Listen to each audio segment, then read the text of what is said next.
Hello there, Alaskans, wherever you are. Welcome to the Must Read Alaska Show. Coming to you from somewhere in Alaska. This is the place where we talk about, you guessed it, Alaska. Where we keep the mainstream media on their toes and where we are standing up for what's right in a world run by leftists. You can find out more by heading over to mustreadalaska.com and also checking out the Must Read Alaska YouTube channel for some really great content. But first, let's get this party started. Well, welcome everybody to the Must Read Alaska Show. I'm your host, John Quick, coming to you live from somewhere in Alaska. And man, I hope that people are enjoying the Alaska summer. It's a bit rainy here on the Kenai Peninsula, but man, my grass has never looked as green as it is today. I will cut right to the punch. We have a very special guest today, Governor Dunleavy. Welcome to the Must Read Alaska Show. Hey, John, it's great to be with you today. Thank you. Well, I'm super excited to chat with you. You guys just had a energy conference. You just released this new report that I believe is called the Alaska Standard Report. You can correct me if I'm wrong. Tell me about this report and kind of the background a little bit behind how it came to fruition. So basically, the report kind of outlines what Alaska has going for it as an investment destination for those that wish to invest. For a long time, John, as you know, Alaska has been an oil giant. And some would say that during that time, we focused mainly on oil and less on other things. To Governor Parnell's credit, when he was in, he worked on making sure that Alaska was a destination for cruise ships, which have brought a lot of tourists to Alaska. And as a matter of fact, we may have record tourists this year, due in large part to his efforts to bring folks to Alaska. But we have so much to offer Alaska, and investors, ironically, at least from our perspective, interestingly, they didn't know that much about Alaska. It was almost as if we fell off the radar screen after TAP started producing oil. And we just have so much to offer that we decided to put together a little portfolio that outlines what we have going for us and what we have going for us for investors, not just from America, but across the world. And so basically that's what the Alaska Standard does. It kind of details Alaska, its constitutional makeup from statehood, pre-statehood in terms of the Statehood Act, constitutional makeup, the ownership of the resources, the types of resources that we have, the amounts of resources that we have, where they're located, how we interact with the people of Alaska, including our native populations, the Yanksa Corps, the permanent fund, the purpose of the permanent fund, just a whole profile of Alaska so people understand this better. And it's been well received by those looking at investing in Alaska. And quite frankly, last several weeks, most of our days are filled with conversations with investors looking at investing, whether it's in the gas pipeline, in our forests, in the carbon concept that the legislature passed. We have folks looking at our geothermal resources, tidal resources. We just had conversations yesterday with an Australian firm that's looking at making hydrogen potentially in Alaska using wind energy. So this standard is, once again, has outlined everything we've got going for us so that the world can see what it is. That's awesome. So if people were to pick up this report, I'm going to put the link in the description of the podcast so people can go check it out. But one of the things I think you say right out the gate in the report is that it's being the governor of Alaska is unlike any other place being the governor. Talk to me a little bit about that. Well, first of all, John, it's the greatest state in the country, right? So it's like it's unique amongst the 50. It's the biggest, it's the furthest northern, furthest western, furthest eastern state. I mean, the list goes on and on about its location, its beauty, its resources. But what's unique about the state of Alaska, there's two things, unlike any other governorship in any other state. First one is, as a condition of statehood, the federal government required the state of Alaska to collectivize all of its resources underneath the government, underneath the sovereign. So, for example, if you go to Texas and you want to drill for oil, you're going to go on a rancher's land.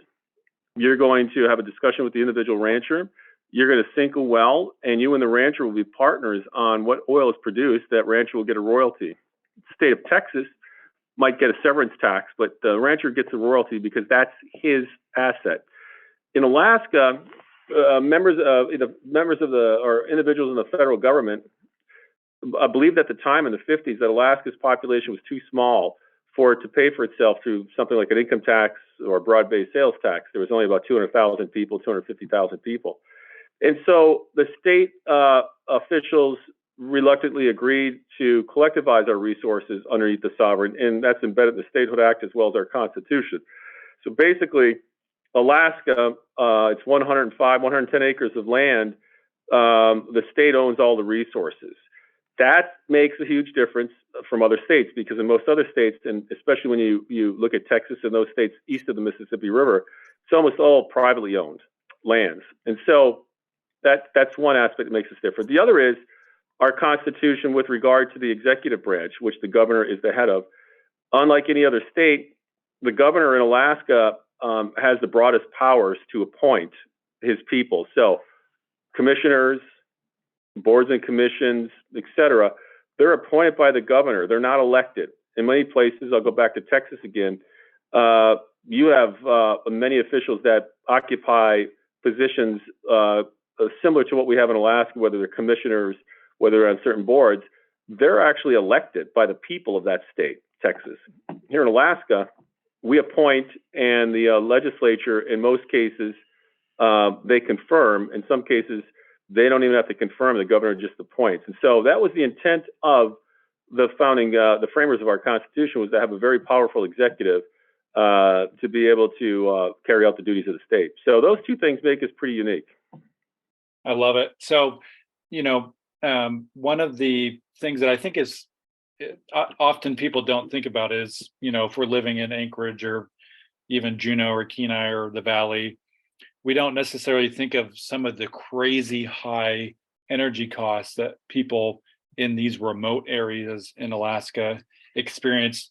I think one of the things that I've heard from the lieutenant governor last week, who was on our show, was that you have this visionary idea to get power to, I think it was 10 cents a megawatt. Talk to me a little bit about that dream. Yeah, 10 cents a kilowatt is what we're looking at. What we want to do is we want to become very competitive as possible with our other states and with other locales in the world to have investment come here, have people come here and live, build our economy. Right now, our population is somewhat stagnant, and that doesn't necessarily bode well for an economy, because you need growth. You need more people demanding more goods and services, more houses being purchased, people going to restaurants, more kids in schools. Well, part of that competitiveness is you got to make sure your energy costs are in line or lower than other parts of the country. Now, some people believe that our energy costs can never meet or match those in other parts of the country, such as North Dakota, 10 cents a kilowatt hour. But the fact of the matter is, we do have some places in Alaska that have pretty reasonable energy costs. For example, Juneau, I believe the energy cost at night is 7 cents a kilowatt hour. Maybe during the day, it's 11 to 15 cents a kilowatt hour. That's comparable. That's competitive with member states in the rest of the country. However, there are parts in rural Alaska where without PCE, power cost equalization, the real cost of energy would be upwards of 60, 70 cents a kilowatt hour. And that, quite frankly, is it's almost an unlivable situation. So the charge I gave my people in putting together a task force on energy was to come up with 3 regions of the state. Let's say coastal Alaska, the rail belt, and the rest of rural Alaska. Come up with those three areas and come up with 3 scenarios that could get us down to 10 cents a kilowatt hour. There's some people that think that, that may never happen, but I use the example of John F. Kennedy in 1961 saying we're going to send someone to the moon. We're going to put somebody on the moon before the end of the decade. There were those that really believe that couldn't happen either. But I think when people put their mind to something and they've got a mission and they have to stay focused, we can get there. At the very least, we strongly believe that we'll come up with some methods and some ideas that could drastically reduce the costs in many parts of Alaska. And so that is one of our big goals for the next 3 years, is driving down the cost of energy, making us more competitive, so that our residents will stay and we can entice businesses up here to invest.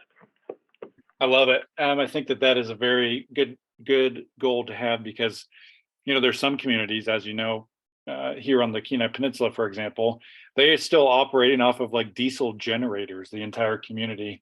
And I'm sure that other communities around the state would appreciate 10 cents a kilowatt power. So kudos. Yeah, to and yeah, let me just add something. I didn't mean to interrupt you, John, but it's very important. There's a battle going on in this, quite frankly, in the world and in our country between, for lack of a better description, two camps in energy. One is renewables, decarbonization, and then the other camp is fossil fuels and keep the cost of energy down. In Alaska, we're taking a unique path. Unlike some other states, we're an all-in state. In other words, whatever is going to work to reduce the cost of energy, we're in. If gas is the way to go, we're going with gas. If wind power in some parts of the state works, like on Kodiak's 100% renewable right now with wind power and hydro, we're going to support that. So what you're going to see in Alaska is really, I think it's a smart move, and that is take advantage of every opportunity. Don't get wrapped up in the politics of carbon, no carbon, fossil fuel, no fossil fuel. Employ it all, work it all to the benefit of our people. So I hope that Alaska garners the reputation as being a place where if you want to take advantage of any and all opportunities, go to Alaska. And I often tell the investors, that our motto, and it's interesting, most people don't know what the motto of their state is outside of Alaska, but our motto is North of the Future. And in that just encapsulates everything about America and everything about opportunity. So we're not going to be exclusionary in Alaska. We're going to employ everything that works. And is this what this new energy task force that the lieutenant governor is heading up, is this one of the primary responsibilities of that task force, is figuring out ways to make that dream possible? Yeah, and it's not just energy generation. They're going to be looking at energy transmission. They're going to be looking at energy distribution. They're going to be looking at what other overhead do utilities have that they charge their customers. And so you may see recommendations come out of there that you may have two rural communities that are very close together that potentially could have an intertie strung between those two close communities to reduce the cost of power from one to the other, so they can combine those two populations and scale up, which may reduce the cost overall. You'll see other outfits that'll have wind power, other outfits that'll have wind and solar, wind and hydro alone. They're doing a great project out there in Dutch Harbor on geothermal. Alaska is such a big state with isolated populations of Alaskans that it's going to have to be a multitude of approaches. And so that's why we're looking at the state and breaking it into three regions. And that's why we're looking at three different models for each of those regions to see how we can get down to do a 10 cents or lower as much as possible. So I'm excited to see what the results are going to be. When we have a state that's as long as the United States, one solution fits all does not really work. Right. So let's talk a little bit about LNG. I think, one of the things I think that during your first term that people were excited about was that you came into office and you kind of inherited this plan from the previous governor that maybe you weren't too excited about, and especially some of the folks that voted for you weren't too excited about. And you took a different approach on the LNG project, which I think people appreciate. And I think I'm hopeful that it could happen. Can you give us any kind of peek under the hood on where we're at with the LNG project? Because, I know that there's public meetings with AGDC and all those kinds of things, but you and I both know that the average person doesn't go listen to those kinds of things. So give us the scoop. Yeah, great question. So here's how I would describe it. The LNG project, the large gas line project from North Slope to down at Tidewater, Cook Inlet, Nikiski, is inching along. In other words, it's not static and it's not moving backwards. It's actually inching along. And what's different is a couple things. First of all, we never got all of our permits until 2020. All of the federal permits that were needed were not in hand. And that really was only accomplished in 2020. There was also, I think it was 2 lawsuits that were filed by NGOs against this project. those lawsuits, I believe, have been resolved in the project's favor. So right now, under my administration, you've got a project that has all of its permits. It's pretty much clear of litigation at this stage of the game. And then what else has changed, obviously, is this war that Russia embarked upon with the Ukraine. That's kind of caused chaos across the globe in terms of energy markets. And really, it's about security and sustainability. So two things have happened, or a number of things have happened. But along the security and sustainability issue, two things have happened. One is this rush to renewables without the proper storage technology has left a number of countries kind of in a tough spot, especially in Europe, when the gas reserves were cut off and their renewable approaches didn't quite have the storage capabilities that they needed. They were left a bit in the lurch. So the issue of security and sustainability and reliability rose to the forefront. And then when you look at this, so the war with Russia was a big part of it for especially our Asian allies, the Japanese, for example, that were partnering with the Russians in the Russian Far East. They became very concerned as to where their gas is going to come from, because they had to deal with the Fukushima fallout that occurred many years ago. Most of us are aware of, but also unstable gas supplies now because of this Russian war. So between the rush to renewables and the chaos because of the war with Ukraine and how that's sowed chaos throughout the world, Alaska is now being viewed by investors as a very stable place where it's America, American jurisprudence, America run by Americans, obviously we're the 49th state, but our proximity to Asia, we're only 8 days by shipping to Japan, has really gotten individuals interested. So those issues, coupled with the fact that whether one agrees with it or not, the Asian allies, the Japanese, Koreans, et cetera, they are really also focused on reducing their carbon footprint. And again, like I said, whether one agrees with that or not, that's not the issue. The issue is that that's what they are looking at. As a result, this gas project has the lowest carbon footprint of probably any project in the world.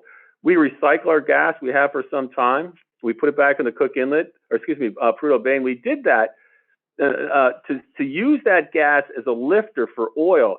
And that gas is a lifter, at least for the past decade or so, has really improved the output of oil, a more lucrative product on the slope. So that's another reason why you didn't see a gas line 20 years ago or 30 years ago, is because gas was being used in the process of getting oil to the surface.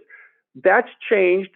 That's changed over time, and our Oil and Gas Commission just a few years ago agreed to revise how that approach was taken. So they basically said that we can take down some gas now and sell that gas, and that would not have a material effect to much of a degree to get oil out of the ground. So a number of things have come together.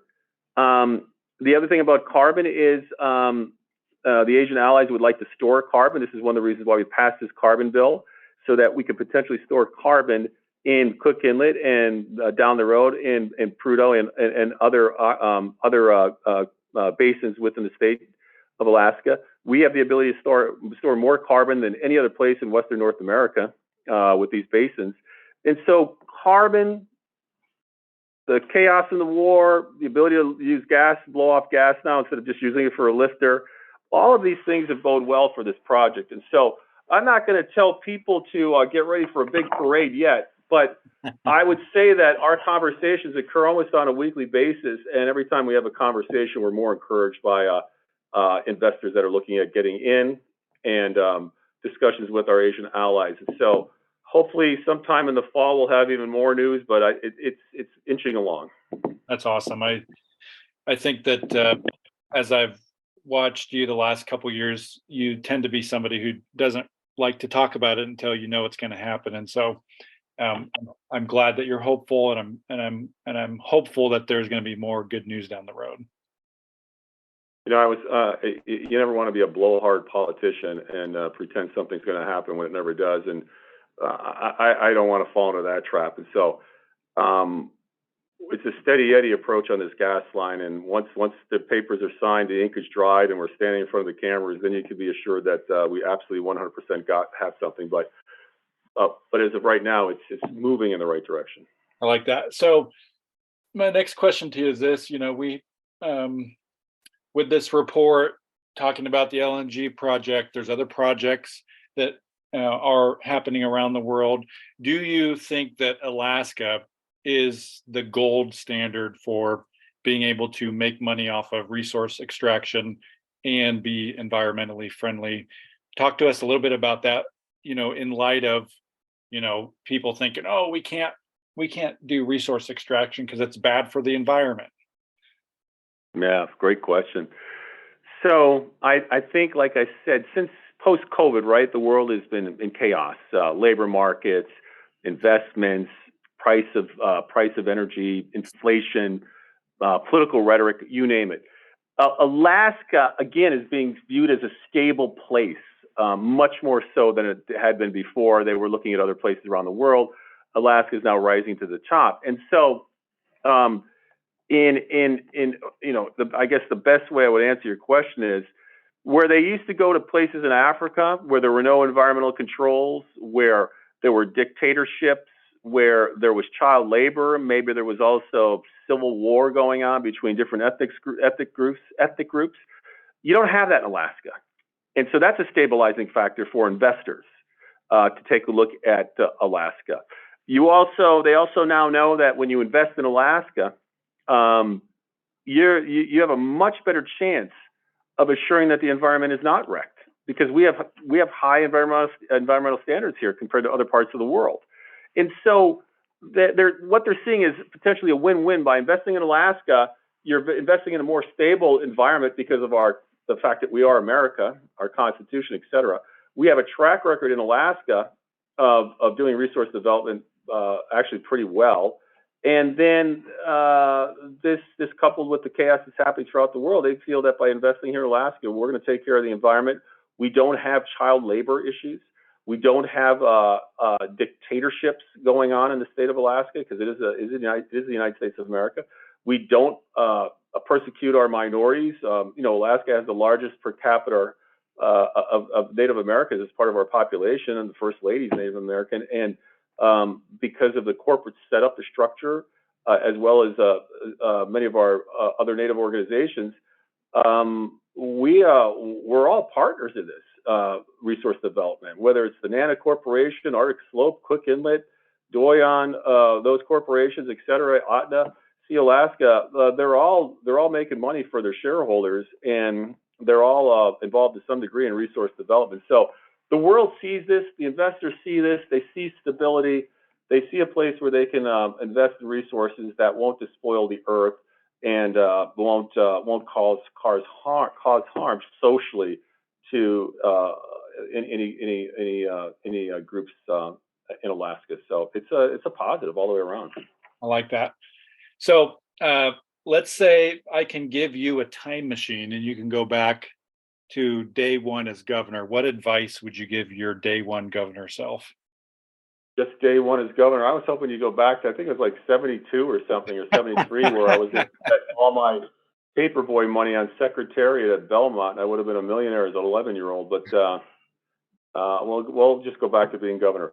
So ask the question one more time, John, because I was thinking about winning money back in the 70s. Yeah, so you got a time machine. You can go back to day one as governor. What advice would you give your day one governor self? That's a good question. And people have asked me that before.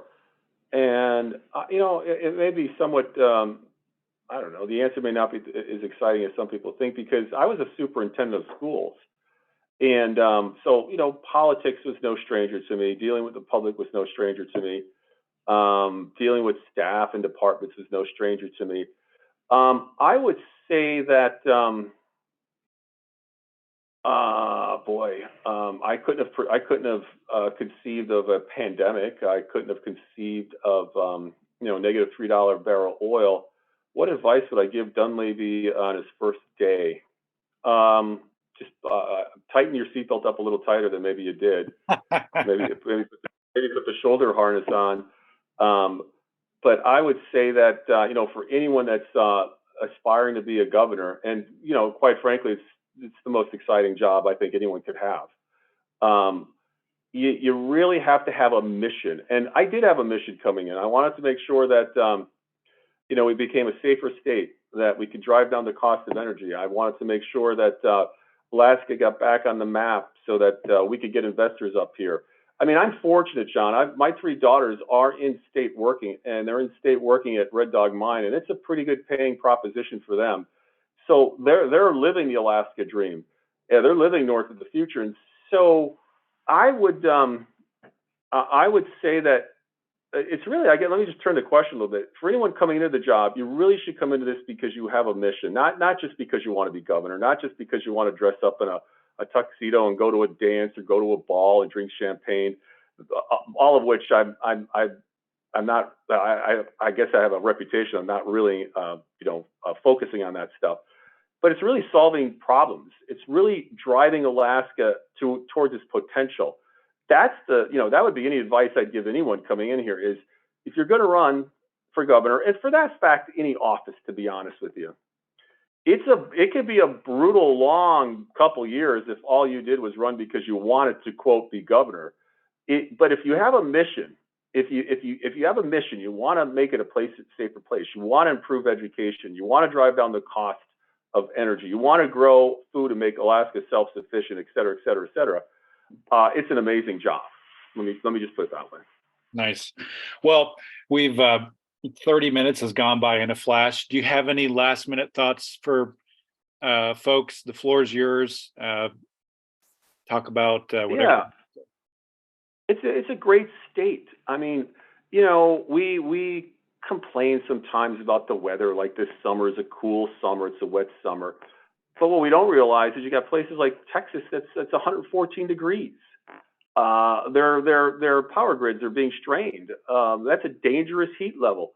Here it's 55, 57 degrees. I frankly, I kind of like the cool weather personally.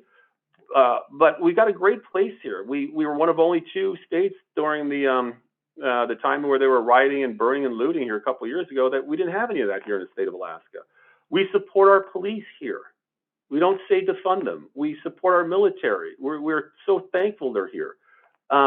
We get along reasonably well, and over 100 languages are spoken in the Anchorage schools.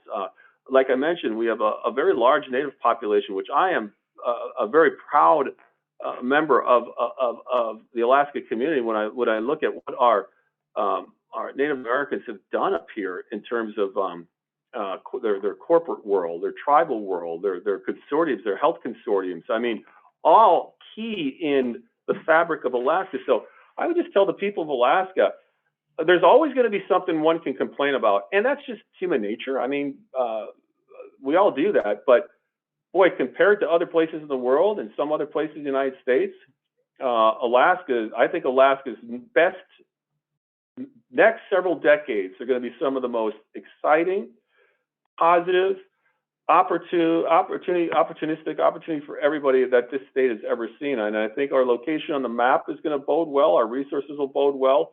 Our stability is going to bode well. So I would say if people are thinking about going somewhere else, I think they're going to miss out on some exciting things that are going to happen here in the state, to be honest with you. Well, Governor, I really appreciate your time, and we wish you nothing but success here from Must Read Alaska. And you're always welcome on anytime you'd like on the Must Read Alaska show. And for folks tuning in, we're going to put that report into the description of the podcast so you can go and download it. And if folks are interested in helping keep the lights on here at Must Read Alaska, just go to mustreadalaska.com. On the right-hand side there's a little donate button. Every $5, $10, $100 helps. Until next time, I'm John Quick from somewhere in Alaska. Thank you so much, Governor. Hey, thank you, John. Have a great 4th of July. Greatest country in the world. Appreciate it. See ya.